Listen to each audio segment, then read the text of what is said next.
Hello everyone, दोपहर बखैर।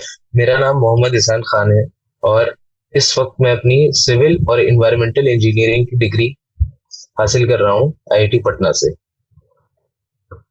तो हम लोग आज अपना चैप्टर यूनिट्स एंड मेजरमेंट्स पे शुरू करते हैं।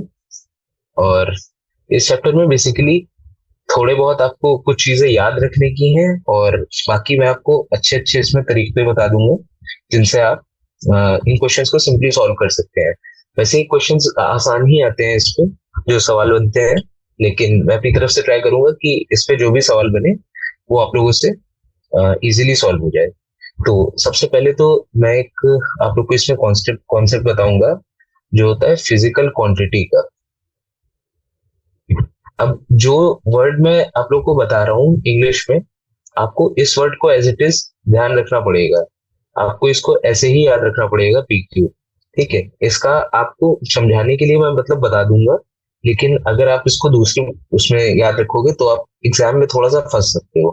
ठीक है, तो ताकि आपके लिए मुश्किलात ना खड़ी हो, इस वजह से मैं आपको दोनों केस में मिला के बता देता हूँ। तो जो हमारा पीक्यू होता है, इसकी जो वैल्यू होती है वो होती है एन टाइम्स यू।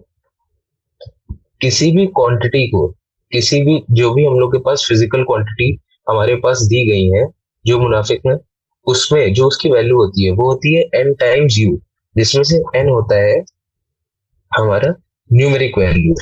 तो हमारा न्यूमेरिक वैल्यू एन का मतलब है कि जो भी आपकी क्वांटिटी में जो नंबर, जैसे मैं कहता हूँ 10 न्यूटन। ठीक है, अगर 10 न्यूटन मैंने आपसे बोला तो 10 न्यूटन का मतलब होता है उसमें से जो 10 है वो आपको हो जाता है फिजिकल क्वांटिटी में। ठीक है, तो तो एन हम लोग का हो गया अदबी कद्र। ठीक है, ये हो गया हम लोग का कद्र यानी न्यूमेरिकल वैल्यू। इसका मतलब हो गया जैसे 10, 10। और जो यू होता है, ये होती है यूनिट। अब ये यूनिट क्या क्या हो सकती है? यूनिट हमारी होती है एक newton, kilonewton, metre, kilometre. ठीक है, ऐसे। तो हम लोग का जो कोई भी फिजिकल क्वांटिटी जिसकी वैल्यू हम लोग को दी गई है, ठीक है, जिसकी जो भी मतलब हम लोग को क्वेश्चन में या कहीं पे भी जो उसका कद्र दिया गया है, कद्र मतलब वैल्यू, तो उसका जो मतलब होता है एन टाइम्स यू। एन हो गई उसका न्यूमेरिक कद्र, ठीक है, और यू हो गई उसकी यूनिट। तो इस बात को बस आप लोग को ठीक से ध्यान रखना है कि किसी भी आप फिजिकल क्वांटिटी को इन दोनों के प्रोडक्ट से आप बता सकते हो। ठीक है, तो अब मैं आपको दिखाता हूँ कैसे। तो जैसे कि फॉर एग्जांपल, अगर मैंने आप लोग को लिख के दिया, पहले बता देता हूँ कितने टाइप की फंडामेंटल पीक्यू होती है। फंडामेंटल का मतलब बेसिक। कितने तरह की कितने कितने तरह के कद्र बन सकते हैं इसमें? तो फंडामेंटल फंडामेंटल पीक्यू, ठीक है, ये कितने तरह से बन सकते हैं उसकी बात बताता हूँ मैं। ये ये ऐसी चीजें होती हैं जो किसी भी और पीक्यू पे डिपेंड नहीं करती हैं। तो इसका क्या मतलब होता है कि कुछ आपकी कुछ क्वांटिटीज, कुछ फंडामेंटल क्वांटिटीज इंडिपेंडेंट होती हैं। ठीक है, इसका मतलब वो बाकियों से आजाद होती हैं, बाकियों से उनका लेना देना नहीं होता है। जैसे कि अगर मैं कहूँ लेंथ, क्या आपकी लेंथ किसी और कद्र पे डिपेंड कर रही है? नहीं, ये एक आजाद वैल्यू है ना। तो अगर आपकी लेंथ हो गई, टाइम हो गया, ठीक है, मास हो गया, एम एल टी, और एंगल भी आता है, ये वैल्यूज आजाद होती हैं। ये बाकियों पे डिपेंड नहीं कर रही है, ये इंडिपेंडेंट हो। ठीक है, तो ऐसी कुछ वैल्यूज जो है जिनके यूज से आप बाकी वैल्यूज को डिफाइन करेंगे, उन्हें कहते हैं फंडामेंटल पीक्यू। पहली बात तो ये। तो इससे मतलब क्या हो बन रहा है आपका, कि अगर आपको, जैसे मैं कह दूं कि आपको जो स्पीड होती है, स्पीड होती है डिस्टेंस अपॉन टाइम। तो जो आपकी स्पीड है ये डिपेंड कर रही है, ये आजाद नहीं है, ये डिपेंड कर रही है डिस्टेंस और टाइम पे। लेकिन क्या डिस्टेंस किसी और चीज पर डिपेंड कर रही है? नहीं, डिस्टेंस तो लेंथ ही रहेगी और टाइम टी रहेगा। आप इसको फर्दर, आप इसको आगे किसी और अलग फंडामेंटल क्वांटिटीज में नहीं तोड़ नहीं सकते हैं। तो ये बिल्कुल अपने बेसिक फॉर्म में है, इसलिए इनको कहते हैं फंडामेंटल क्वांटिटी। जो बाकियों पे डिपेंड नहीं करती हैं। तो मैं कुछ क्वांटिटीज अब आपको लिख के दे रहा हूँ और आप उन क्वांटिटीज को अच्छे से समझेंगे। ठीक है, तो ये हमारी फिजिकल क्वांटिटी हो गई, ये उसकी एस आई यूनिट हो गई। एस आई का मतलब होता है स्टैंडर्ड इंटरनेशनल। ठीक है, मतलब कि अगर आपने कहीं पे भी बोला 10 और वो बात हो रही है लेंथ में, तो आप इंटरनेशनली अगर स्टैंडर्ड बात करेंगे तो 10 मीटर हो जाएगा। ठीक है, और यहाँ पे मैं उसका चित्र बन के आएगा सिंबल, वो दिखा देता हूँ। तो उसका कद्र मतलब उसकी न्यूमेरिकल वैल्यू टाइम्स उसकी एसआई यूनिट आपको उस फिजिकल क्वांटिटी को डिफाइन करके दे रही हो। बिल्कुल बात समझ में आती है। चलिए आगे देखते हैं। तो सबसे अव्वल इसमें आता है लेंथ। तो लेंथ की हमारे एसआई यूनिट होती है मीटर, जिसका सिंबल होता है एम। बिल्कुल बात समझ आ रही है ये, कि अगर आपको मतलब मीटर कहीं पे डिफाइन करना है तो सिंपली आप एम लिख के छोड़ देंगे। तो तो हमारा लेंथ हो गया फिजिकल क्वांटिटी, उसकी एसआई यूनिट हो गई मीटर, और उसका अमालत उसका सिंबल जो है वो होता है छोटा एम। ठीक है, दूसरी चीज मास। मास की जो एसआई यूनिट होती है वो होती है किलोग्राम, और इसका अमालत होता है केजी में। ठीक है, तीसरा आता है हमारे पास टाइम। टाइम की एसआई यूनिट होती है सेकेंड्स, और इसकी अमालत होती है सेकेंड एस, छोटा एस, छोटा एम, छोटा केजी, छोटा एस। ठीक है, चौथा होता है टेम्परेचर। टेम्परेचर का ऐसा यूनिट होता है केल्विन, और इसका मालूम होता है के। ठीक है, पांचवा आता है इलेक्ट्रिक करंट। इसकी एसआई यूनिट होती है एम्पेयर, इसका साइन होता है ए, इसका अमालम होता है कैपिटल ए। फिर आता है ल्यूमिनस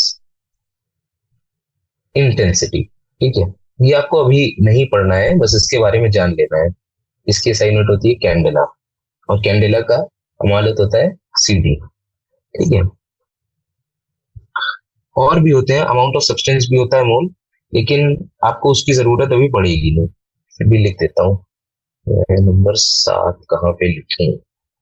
नेक्स्ट पेज पे लिख देता हूँ, इसको आप कॉपी कर लें, इसकी नकल एक बार अपने रजिस्टर में ले लें। और 7वां होता है हमारा amount of substance. Amount of substance, amount of substance में जो एसआई यूनिट होती है वो होती है मोल। इसका कद्र आपको पता है कितना होता है, मॉलिक्यूल्स। और इसका जो अमानत होता है वो होता है मोल, एमओएल छोटा। ठीक है, तो ये तो हमारी हो गई कुछ बेसिक फंडामेंटल क्वांटिटीज। अब आपको दिखाता हूँ कि उन्हीं में कुछ डिराइव्ड क्वांटिटीज क्या क्या होती है। तो सबसे पहली डिराइव्ड फिजिकल क्वांटिटी। इस डिराइव्ड शब्द से आपको क्या क्या समझ आ रहा है? ये जो लफ्ज है डिराइव्ड, इसका मतलब ये है कि किसी और बाकी चीजों से बनना। ठीक है, डिराइव्ड जो हमारा है उसका मतलब हो गया कि बाकी किसी और चीज से बनना। जैसे कि मैं अगर कह दूं आपको एरिया, एरिया का मतलब क्या होता है? एक तरफ हम लोग लेते हैं लेंथ, उसको मल्टीप्लाई कर देते हैं ब्रेथ से। तो बेसिकली ये जो लेंथ है, अभी हम लोग ने देखा था ना कि हम लोग लेंथ मेजर करते हैं किसमें, मीटर्स में। ब्रेथ भी तो एक तरह से वही है दूरी, इसको भी हम लोग मीटर पे मेजर करते हैं, मीटर स्क्वायर। तो ये जो एरिया है ये डिराइव्ड है, किससे डिराइव्ड है? हम लोग की जो यूनिट ऑफ लेंथ है उसके स्क्वायर से। ठीक है, वैसे ही आता है वॉल्यूम। वॉल्यूम होता है length, breadth, height, metre cube. बिल्कुल बात समझ आ रही है। वैसे ही आ जाते हैं वेलोसिटी पे। वेलोसिटी का मतलब होता है हम लोग कितनी तेज जा रहे हैं, और सही ये वेलोसिटी हम लोग का वेक्टर होता है, तो मतलब इसमें डायरेक्शन भी काम आती है। तो डिस्प्लेसमेंट आता है। ठीक है, डिस्प्लेसमेंट और डिस्टेंस में आई होप आपको फर्क पता होगा। Displacement divided by time. ठीक है, तो ये हम लोग का बन जाता है मीटर पर सेकेंड। वक्त से जब हम लोग डिस्प्लेसमेंट को डिवाइड कर देंगे तो हम लोग को वेलोसिटी मिल जाती है। ऐसे ही आता है फोर्स। फोर्स होता है मास मल्टीप्लाइड विद एक्सेलरेशन। हमारा जो मास है वो तो एक फंडामेंटल क्वांटिटी है, अभी हम लोग ने देखा था। और जो एक्सेलरेशन है वो एक फंडामेंटल क्वांटिटी नहीं है। एक्सेलरेशन क्या होता है? Change in velocity with respect to time, है ना। और इसकी यूनिट होती है मीटर पर सेकेंड स्क्वायर्ड। ठीक है, तो नहीं, हाँ। तो जो एक्सेलरेशन होता है वो होता है डिस्टेंस अपॉन टाइम का स्क्वायर। यहाँ पे आएगा एल और यहाँ पे आएगा t-2। तो एल का मतलब हो गया, यहाँ पे आ जाएगा मास कैपिटल एम, यहाँ पे आएगा एल, यहाँ पे आएगा t-2। बिल्कुल ठीक है। तो एम की जगह आ जाएगा केजी, लेंथ की जगह मीटर पर सेकेंड स्क्वायर। तो ये हो जाता है हमारा फोर्स। ठीक है, ऐसे ही प्लेन एंगल और सॉलिड एंगल भी आता है, लेकिन अभी आपको उसकी ऐसी जरूरत है नहीं। ठीक है, तो अब मैं आपको बताता हूँ डायमेंशंस के बारे में। तो हमारा फिजिक्स में सारी क्वांटिटीज, जितने भी हम लोग के मोल है, उन सबको हम लोग किसी ना किसी डायमेंशन में डिफाइन करते हैं। ठीक है, डायमेंशन का मतलब तोल। ठीक है, तोल व अर्ज। तो जो डायमेंशन होते हैं, डायमेंशन, ठीक है, तो डायमेंशन जो हमारे हैं उनका बेसिकली मतलब ये होता है कि जो भी आपकी फंडामेंटल क्वांटिटीज है, जिसको मैंने बताया था, जिनको आप आगे और तोड़ नहीं सकते हैं, जिनसे बाकी आपकी जो दूसरी क्वांटिटीज हैं जो उनसे बन रही है, ठीक है, उन क्वांटिटीज को उन क्वांटिटीज को डिफाइन करने के लिए हम लोग डायमेंशंस का यूज करते हैं। सबसे पहली थी लेंथ, सबसे अव्वल पे है लेंथ। लेंथ को हम लोग बताते हैं कैपिटल एल से। ठीक है, बिल्कुल इसी तरह से हम लोग मास का जिक्र हम लोग जब जब करेंगे तो उसमें कैपिटल एम यूज कर लेंगे। ठीक है, फिर आता है टाइम, वक्त, कैपिटल टी। चौथा आता है टेम्परेचर, केल्विन के। फिर आता है इलेक्ट्रिक करंट, इसको हम लोग डिफाइन करते हैं कैपिटल ए से। नंबर 6 पे ल्यूमिनस इंटेंसिटी, ल्यूमिनस इंटेंसिटी को हम लोग डिफाइन करते हैं सी से, कैंडेला। और लास्ट में हमारा आता है अमाउंट ऑफ सब्सटेंस, जिसको हम लोग डिफाइन कर देते हैं मोल से। मोल का मतलब छोटा MOL। ठीक है, इतनी बात समझ आ गई। तो अगर हम लोग यहाँ से पीछे सारा जितना अभी हम लोग ने सीखा है उसको याद करें, ठीक है, तो सबसे पहली बात होती है नंबर 1 पॉइंट, फिजिकल क्वांटिटी, जिसको हम लोग डिफाइन करते हैं उसके कद्र, यानी न्यूमेरिकल वैल्यू, उसको मल्टीप्लाई कर देते हैं उसकी यूनिट से, तो हम लोग को फिजिकल क्वांटिटी मिलती है, पहली बात। दूसरी बात, कुछ फिजिकल क्वांटिटी होती है फंडामेंटल,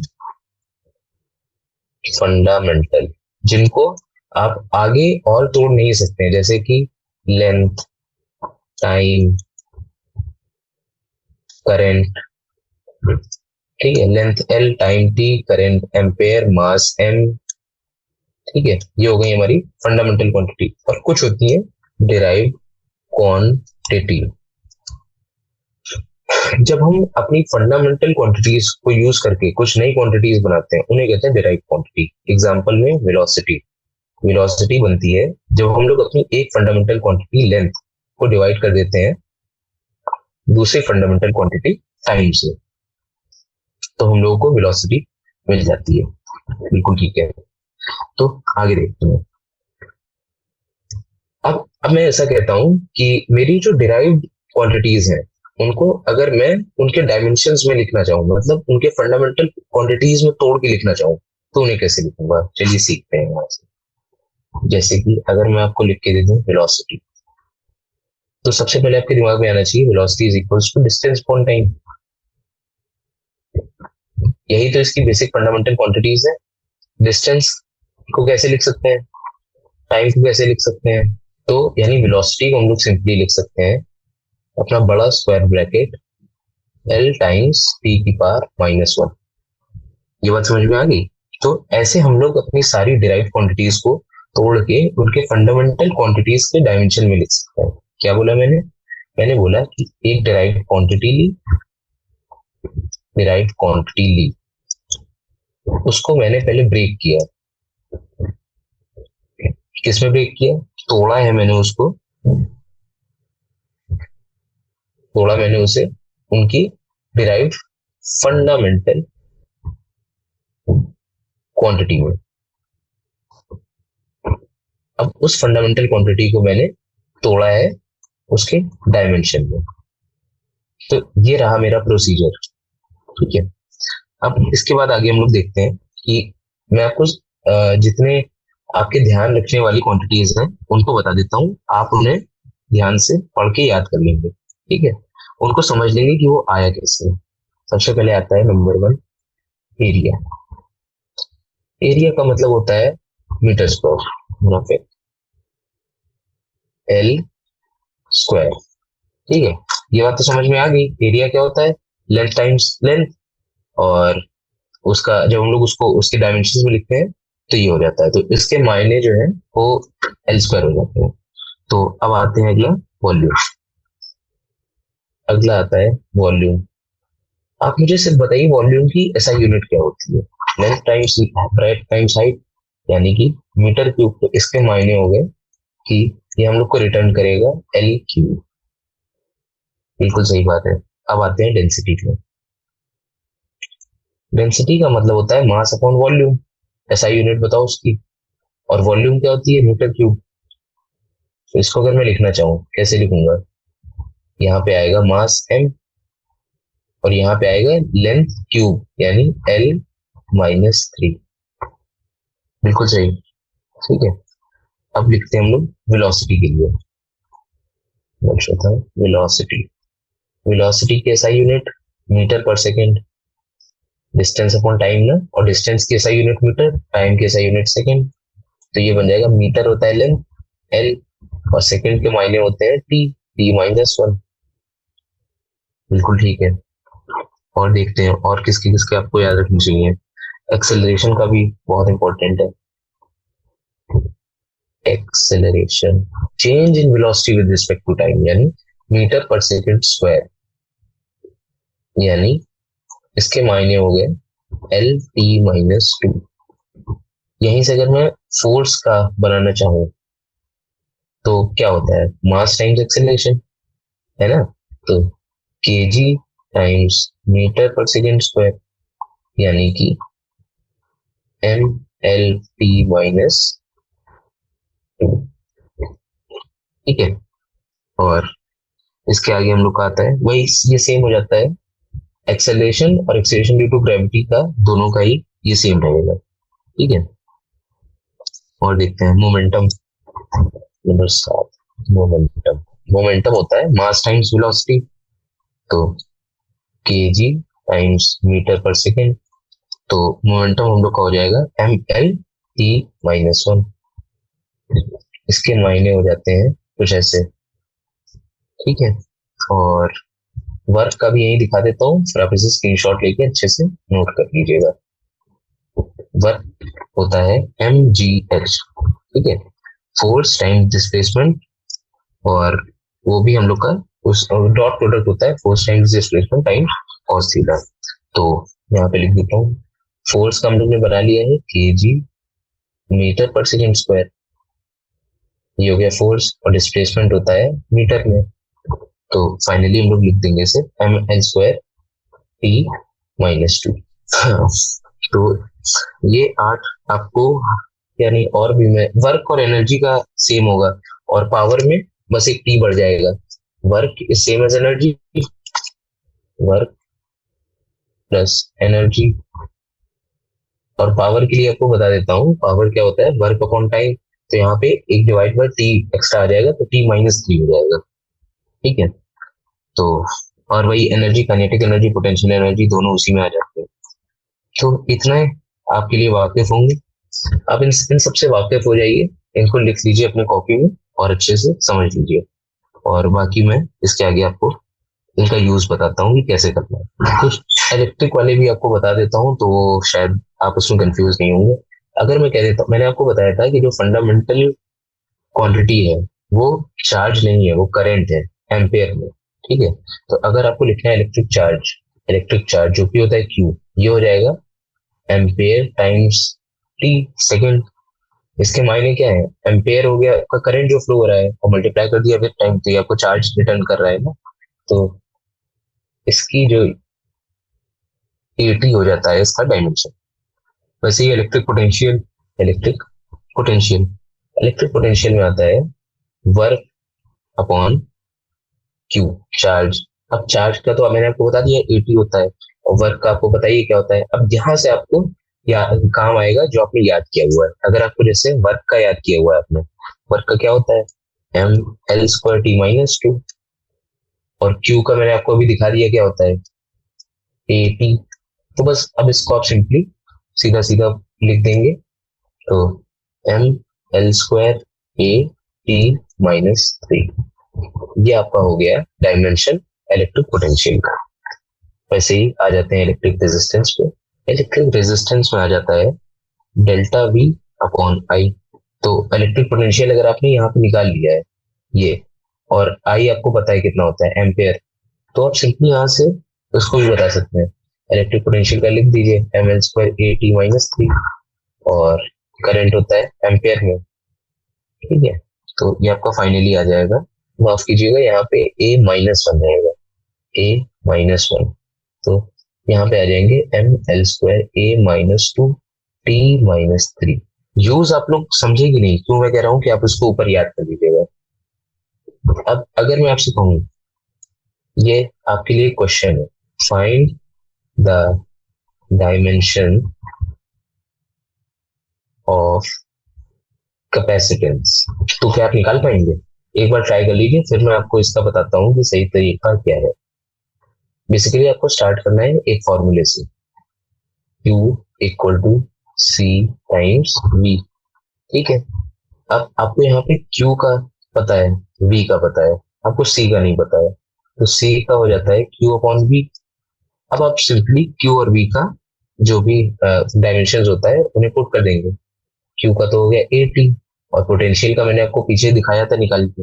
देखिए, या तो आप इसको याद, आप इससे वाकिफ हो जाइए और याद कर लीजिए, जितना ज्यादा आप याद करेंगे उतना इजी आपका काम हो जाएगा। वरना आप ऐसा कर सकते हैं कि आपको वी कभी नहीं याद है, तो आप वापस जाइए V is equal to I R में। ठीक है, या तो वी पावर के टर्म में निकालिए, किसी भी टर्म में आपको निकालना है। आपको वी का, जैसे मैं भी Q equal to C V से निकाल रहा हूँ, वैसे आप वी का पहले निकालेंगे, और उसके बाद वी का यहाँ पे पुट करेंगे M L square A minus one T minus three. बात समझ में आ रही है? और उसके बाद आप सिंपली इसको खोल कर लिख देंगे M minus one L minus two A squared, okay, और टी फोर। ये हो जाता है कैपेसिटेंस का डायमेंशन। ठीक है, बात समझ आ गई यहाँ तक? तो ऐसे आपको यूज करना है डायमेंशंस को। एक और आपको सिंपल क्वेश्चन देता हूँ डायमेंशंस का यूज करने के लिए। Find the dimension of gravitational constant, जो कि होता है हमारा जी। ठीक है, तो इसके लिए स्टेप वन क्या मैंने आपको बताया था, सबसे पहले तो formula F is equal to G times M one M two on R square. ठीक है, अगर आपको जी का चाहिए, इसका आपको पता है, ये तो आपको पूरा दिख ही रहा है, mass into mass divide by distance का स्क्वायर। ठीक है, तो आप इसको कैसे सॉल्व करेंगे? G is equal to force. Force कितना होता है M L T minus to.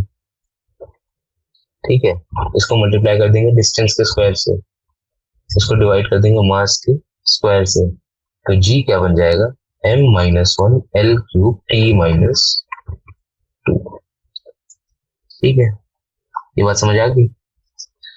ऐसे ही प्लैंक्स कांस्टेंट का अगर मैं आपको निकालने बोल दूं, प्लैंक्स कांस्टेंट, ये जो मैं क्वेश्चंस आपको बता रहा हूँ एग्जांपल में, ये काफी मतलब पूछे जाने वाले क्वेश्चंस हैं।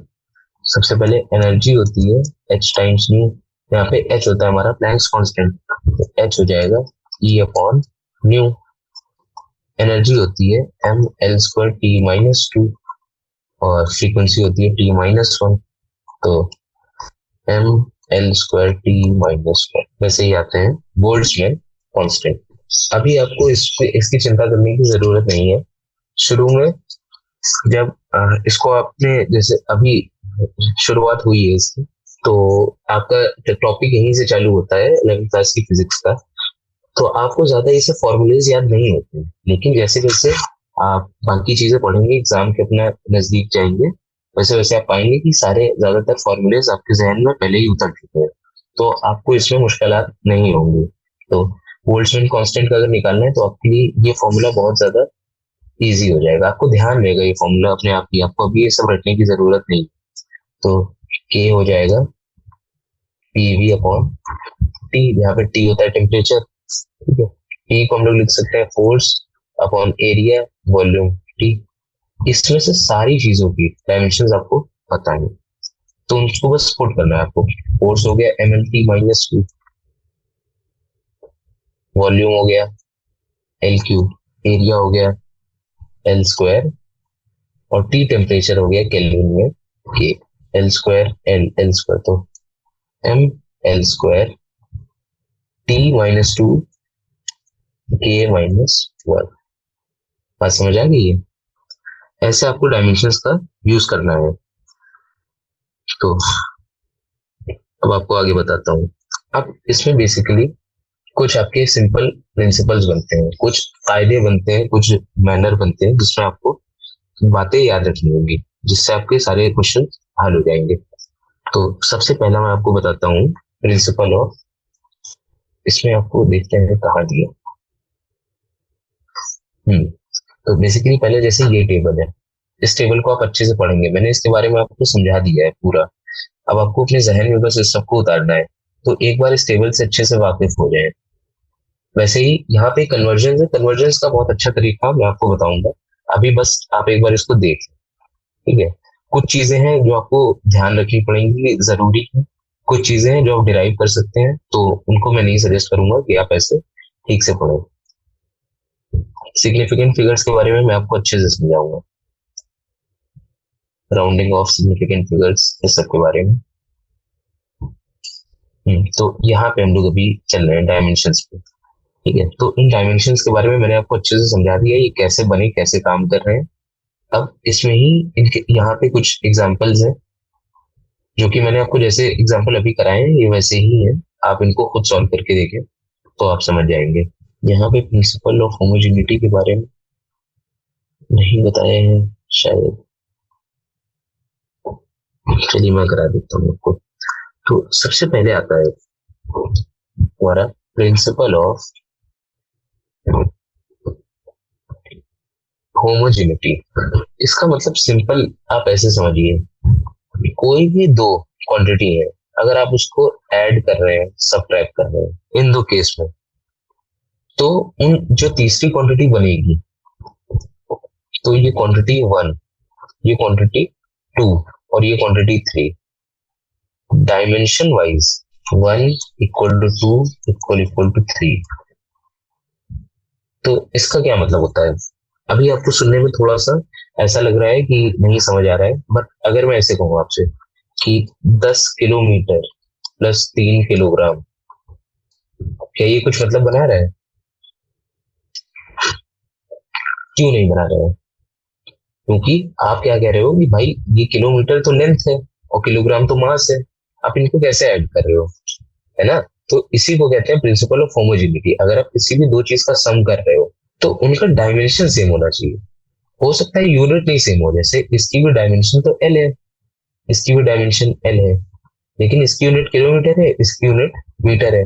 तो मैं ऐसे ही लिख सकता हूँ इसको कि भाई मेरा 10 किलोमीटर प्लस 1.3 किलोमीटर है, और इसकी जो वैल्यू आती है वो आती है 11.3 किलोमीटर। ठीक है, ये बात समझ आ रही है?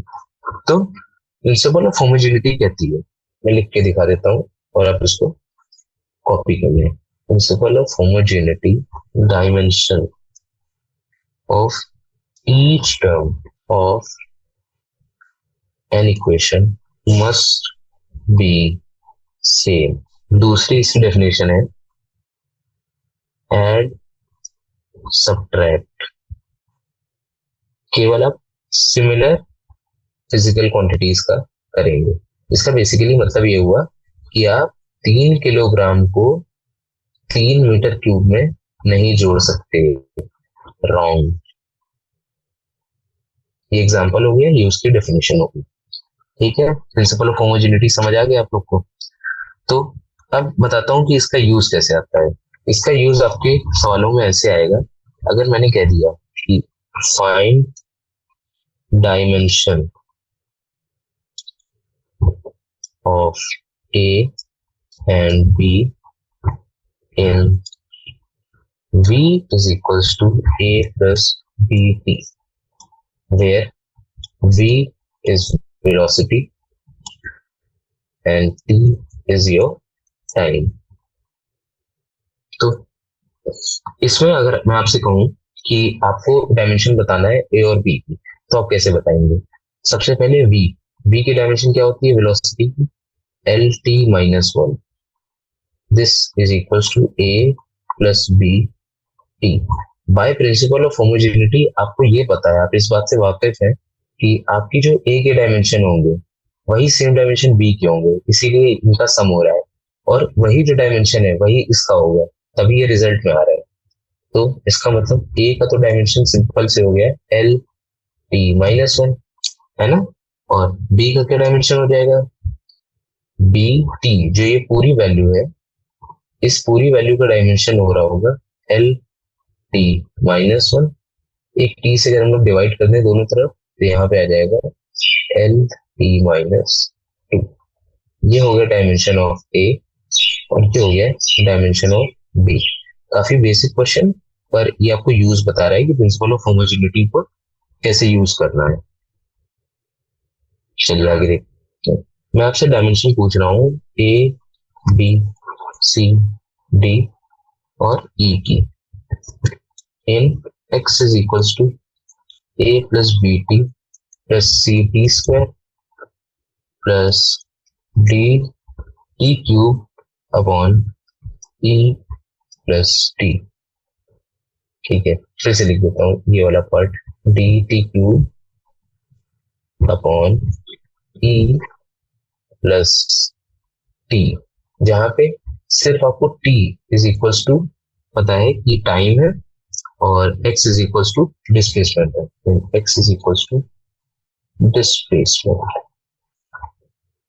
फिर से प्रिंसिपल ऑफ होमोजेनिटी से हम लोग को ये पता है कि a का डायमेंशन होगा जो डायमेंशन है x का, तो a का डायमेंशन तो हो गया, b t का जो डायमेंशन है वो होगा जो x का डायमेंशन है जो कि है l, तो b का डायमेंशन हो जाएगा l t माइनस वन, वाजिब है।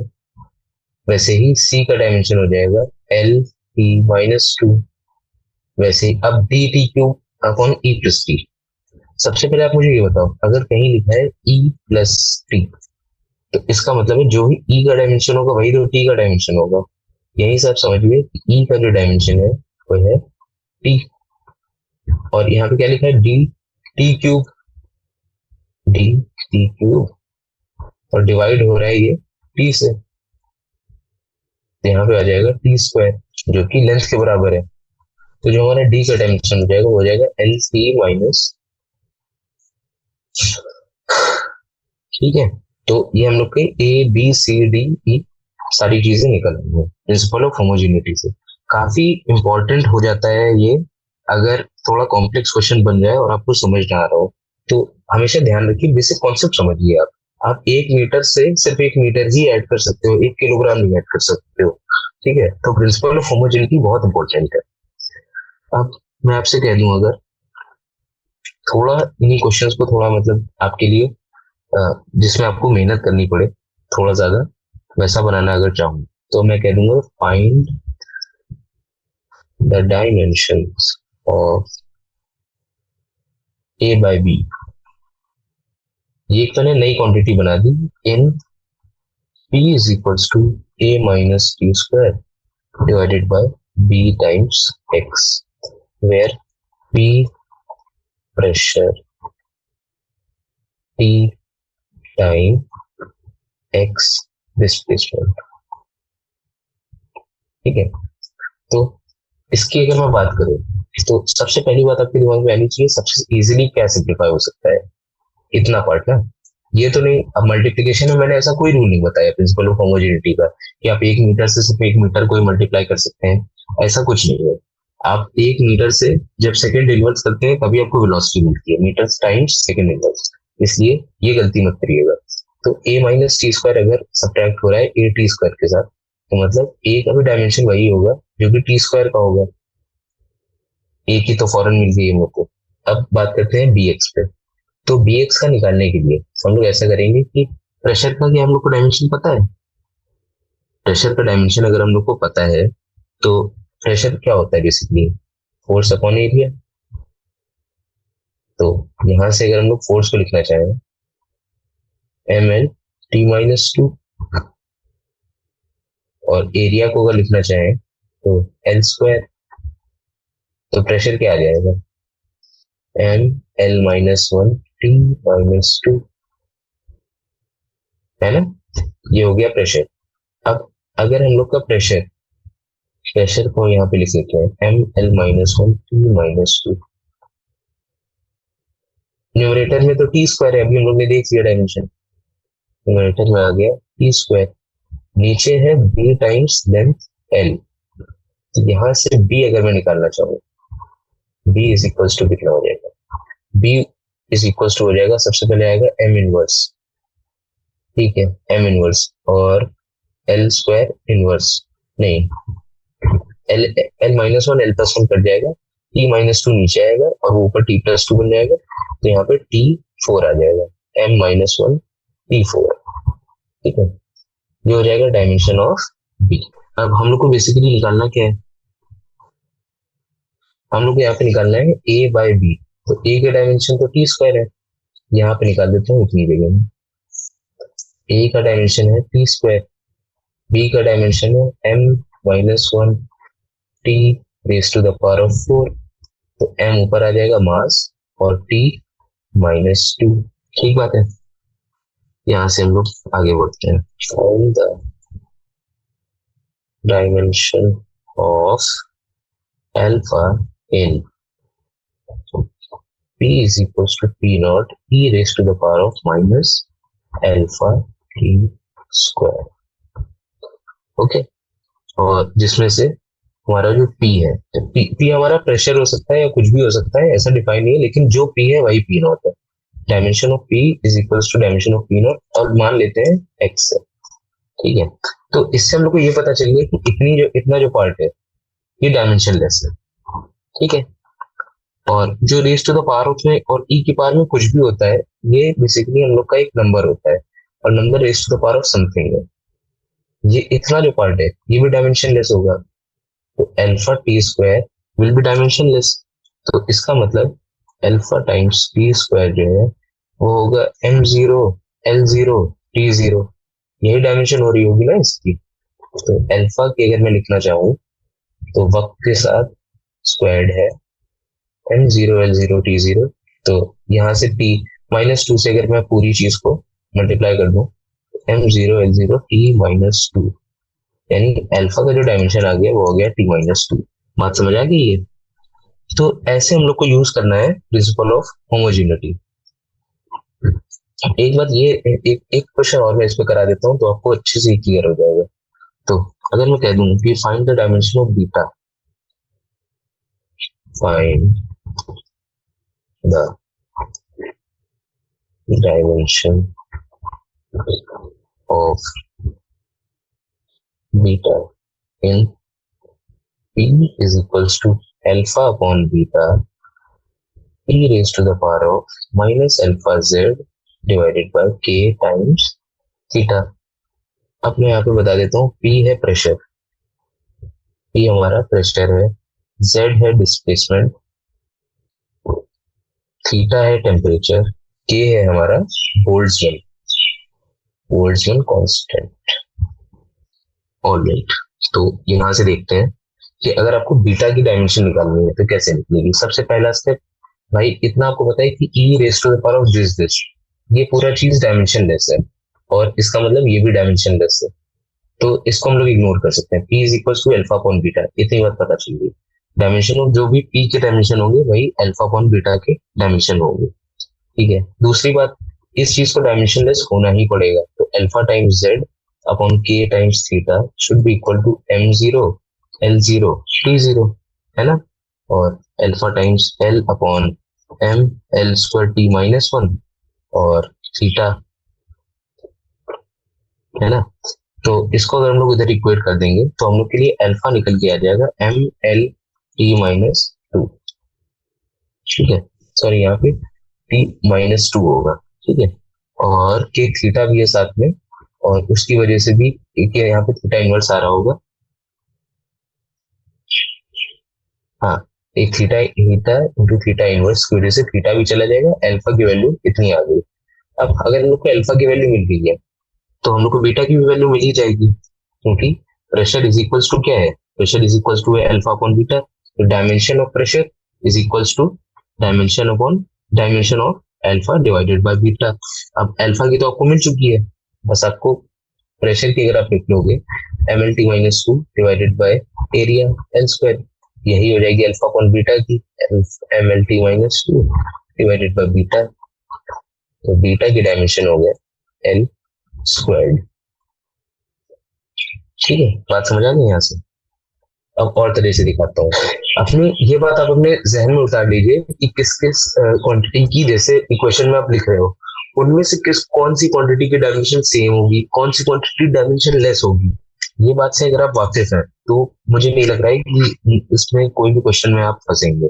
तो जैसे अगर मैं आपको एक क्वेश्चन दूं, y equals to a times sine omega T minus K X, तो आपको इतनी बात पता होगी कि y तो डिस्प्लेसमेंट होता है, ये तो आपकी वेव इक्वेशन है। y डिस्प्लेसमेंट होता है, a उसका एम्पलीट्यूड होता है, और ये क्वांटिटी डायमेंशन लेस होती है ना। ये डायमेंशन लेस है, ये भी डायमेंशन लेस होगा, ऑलराइट। तो a का जो डायमेंशन हो गया वो तो हो गया लेंथ, है ना। और omega T minus K X, ये जो पूरा टर्म है ये होना चाहिए M zero L zero T zero, M zero L zero T zero, dimensionless होना चाहिए, है ना। और पहली बात ये, दूसरी बात ये कि जो भी ओमेगा टी का डायमेंशन होगा वही डायमेंशन होगा के एक्स का। तो ये सब बातें आपको समझनी है कि किस किस चीज का डायमेंशन सेम होगा, कौन कौन सी चीज डायमेंशन लेस होंगी। तो इस सब का यूज जब करते हैं हम लोग, तो हम लोग से इसके मैक्सिमम क्वेश्चंस जो है वो बन जाएंगे। ये डायमेंशंस पे जो क्वेश्चन आते हैं ये उनकी पूरी जस्ट मैंने आपको बता दी। अब हम लोग यूज क्यों करते हैं डायमेंशन, तो इसका एप्लीकेशन के बारे में बताता हूँ। एप्लीकेशन ऑफ डायमेंशनल एनालिसिस, ठीक है। इसका सबसे पहला यूज जो होता है, किसी भी इक्वेशन की करेक्टनेस को चेक करना, इक्वेशन करेक्टनेस, ये होता है इसका पहला यूज। इसका मतलब क्या हो गया, जो भी आपकी इक्वेशन लिखी है लेफ्ट हैंड साइड में, उसके जो भी डायमेंशन है, जो भी डायमेंशन है लेफ्ट हैंड साइड जो भी लिखा है उस इक्वेशन की, और इक्वेशन के जो राइट हैंड साइड पे लिखा है, उन दोनों की डायमेंशन सेम होने ही होने चाहिए always, for the equation to be true. ये हो गई पहली इक्वेशन। पहली एप्लीकेशन ये रही कि आपने एक भी कोई भी इक्वेशन मानिए बनाई, तो उसमें जो भी लेफ्ट हैंड साइड पे है उसका डायमेंशन राइट हैंड साइड के बराबर होना चाहिए एट ऑल टाइम। चेक कर लीजिए इसको। एस होता है लेंथ, यू होता है velocity, velocity times length, plus acceleration होता है L T minus two multiplied with T minus to, L L L. At all times left hand side पे जो है वही राइट हैंड साइड पे डायमेंशन होगा, और अगर राइट हैंड साइड पे दो चीजों का सम हो रहा है तो उन चीजों का भी डायमेंशन ऑब्वियसली सेम होगा, ठीक बात है। तो ये हो गई हम लोग की पहली इक्वेशन, पहली मतलब इसका जो एप्लीकेशन है वो। और इस पे अगर आपको एग्जांपल्स में दूं, वैसे जरूरत तो नहीं है, आप लोग ऑब्वियसली कोई भी इक्वेशन कभी भी बनाए तो एक बार इसको चेक जरूर कर ले, ठीक है। अगर ये होगा तो वाजिब होगा, वरना उसमें कुछ गलती है जो कि आपको देखनी पड़ेगी अपनी इक्वेशन में। नंबर दूसरा होता है कन्वर्जन ऑफ यूनिट्स, समझते हैं इसको। मैंने आपसे बोला था कि कोई भी फिजिकल क्वांटिटी जो होती है वो होती है n टाइम्स u, जहाँ पे n होता है उसका न्यूमेरिक कद्र, ठीक है, कि मतलब उसकी वैल्यू कितनी है 10 12 13, और u होता है यूनिट। अब मैं आपको कन्वर्जन का बहुत अच्छा तरीका इसी से सिखाता हूँ। N1U1 is equals to N2U2। बस इतना आपको ध्यान रखना है, आपसे सारे कन्वर्जन के क्वेश्चंस इजीली हो जाएंगे। ठीक है, जैसे कि फॉर एग्जांपल मैं दिखाता हूँ, N1U1 is equals to N2U2। बस इतना ही ध्यान रखना है आपको। अब यहाँ पे मैं लिख देता हूँ, जैसे कन्वर्ट 1 न्यूटन टू डाइन। ठीक है, और मैं आपको ये होती है एसआई यूनिट। एसआई यूनिट है तो आपको इसका केजी वो पता है कि क्या होता है डायमेंशन इसका, ml/t-2। ठीक है, तो आप इससे, क्योंकि आपको डायमेंशन पता है तो आप इसकी एसआई यूनिट लिख सकते हैं। क्या होती है, मास की होती है केजी, लेंथ की होती है मीटर, टाइम की होती है सेकेंड, केजी मीटर पर सेकेंड स्क्वायर। और डाइन क्या होती है, सीजीएस यूनिट होती है। ठीक है, ग्राम पर सेंटीमीटर पर सेकेंड स्क्वायर, ग्राम सेंटीमीटर पर सेकेंड स्क्वायर हो जाएगा वो, क्योंकि सीजीएस होता है। बस आपको इतना पता है। अब मैं अगर आपसे कह दूं इन दोनों को आपस में कन्वर्ट करो तो कैसे करेंगे, देखो आपको यहाँ पे आएगा N1 जो कि है 1, यहाँ पे आपको N2 ही फाइंड करना है। ठीक है, बाकी चीजें सेम रहेंगी। ठीक है, यूनिट में अगर आए तो यूनिट में आएगा M1 जो कि है केजीज। ठीक है, जो N1 आएगा वो आएगा मीटर में, और जो आपका T1 आएगा वो आएगा सेकेंड में।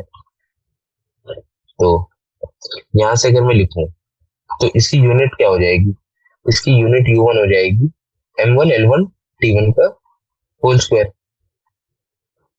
T1 का -2। ठीक है, और अगर मैं यहाँ पे आऊँ तो M1 हो जाएगा ग्राम, L1 हो जाएगा सेंटीमीटर, T1 जो है वो हमारा सेकंड में ही रहेगा, सीजीएस सिस्टम में भी सेकंड रखा है। ठीक है, तो मैंने आपको फॉर्मूला बताया था N1U1 is equal to N2U2, है ना। तो जो आपका N2 है वो किसके बराबर हो रहा है, N1 times U1 by U2, बेशक। तो अब यहाँ से अगर आप U1 बाई U2 की वैल्यू निकाल लो तो आपको N2 की वैल्यू मिल जाएगी, क्योंकि N1 तो 1 है, तो बस आपको U1 बाई U2 चाहिए। U1 बाई U2 क्या होगा, लिखते हैं उसको भी नेक्स्ट पेज पर। N2 is equals to U1 by U2। U1 में क्या क्या आएगा, U1 में आएगा M1 अपॉन M2, और raise to the power of जो भी उसके डायमेंशन में पावर थी, into L1 upon L2 dimension में पावर थी 1, into T1 by T2 raise to the power of -2। बस अब यहाँ पे आपको वैल्यूज पुट करनी है और आपस में उन्हें काट देना है। जैसे कि मास था 1 किलोग्राम, नीचे था 1 gram, raise to the power of 1, 1 metre, 1 centimetre, 1 second, 1 second, -2, ये तो कट गया आपस में। 10 की पावर 3 ग्राम और 1 ग्राम, 10 की पावर 2 सेंटीमीटर, 1 सेंटीमीटर। N1 जो आपका आया वो कितना आ गया, 10 raise to the power of 5। तो जो आपका N1U1 is equal to N2U2 था, उससे आपको पता चला है कि जो आपका N2 आ रहा है वो आ रहा है 10 raise to the power of 5। ठीक है, तो यानी कि 1 न्यूटन का मतलब हो गया 10 raise to the power of 5 dyne. Okay, तो ये यूज आता है इसका यूनिट कन्वर्जन में। थोड़ा सा आपको हैसल होगा इसमें, लेकिन ये बहुत मतलब कि हमेशा सही होने वाला तरीका है ये। एक और आपको दिखाता हूँ, जी की वैल्यू जो होती है वो होती है 6.67 इंटू 10 की पावर -11। यूनिट कोई बता सकता है इसकी, ठीक है, इसकी यूनिट आपको इससे इससे मतलब नहीं है ज्यादा, आपको मेन इंपॉर्टेंट है यूनिट। यूनिट है इसकी newton metre square divided by KG का स्क्वायर। अब आपको इसे कन्वर्ट करना है सीजीएस में। ठीक है, सीजीएस में अगर कन्वर्ट करना है कैसे करेंगे, N1U1 is equal to N2U2, है ना। यही तरीका बताया हुआ है मैंने इसका। तो सिंपली आप इसका पहले तो सबसे पहले जी का आप डायमेंशनल फॉर्मूला लिखेंगे। जी का डायमेंशनल फॉर्मूला क्या होगा, थोड़े पेज पलटेंगे आपको दिख जाएगा, और मैंने अभी आपको सॉल्व भी कराया था, नहीं ध्यान आ रहा है तो force is equal to G times M1 upon R square से निकालेंगे तो आपको मिल जाएगा M-1L³ स्क्वायर। ठीक है, यहाँ से आगे अगर बढ़े, यहाँ से अगर N1U1 इक्वल टू N2U2 करते हुए हम लोग बढ़े तो हम लोग का वापस से n2 is equals to n1, mass raise to the power था -1, सो kg, और नीचे है gram raise to the power of -1, length का क्यूब था, okay, so metre upon centimetre का क्यूब, और यहाँ पे तो टाइम सेकेंड और सेकेंड ही रहेगा, तो उससे मतलब नहीं, ये कट जाएगा। तो n2 is equals to n1 times 10 की पावर 3 से कटेगा ये, तो 10 की पावर -3, 10 की पावर 2 सेंटीमीटर सेंटीमीटर कट जाएगा, 10 की पावर 6, तो n2 is equals to n1 times 10 की पावर 3। बात समझ आ गई है? और n1 की वैल्यू हम लोग को पता है कितनी होती है, 6.67 इंटू 10 की पावर -11, 6.67 into 10 की पावर -11 into 10 की पावर 3, 6.67 into 10 की पावर -8। आज के लिए हम लोग इतना ही रखते हैं, यहाँ पे इसको खत्म करते हैं, और अगले सेशन में हम लोग इसके आगे का देखेंगे। तो आपके वक्त आपका टाइम देने का शुक्रिया, और बाद में मिलते हैं।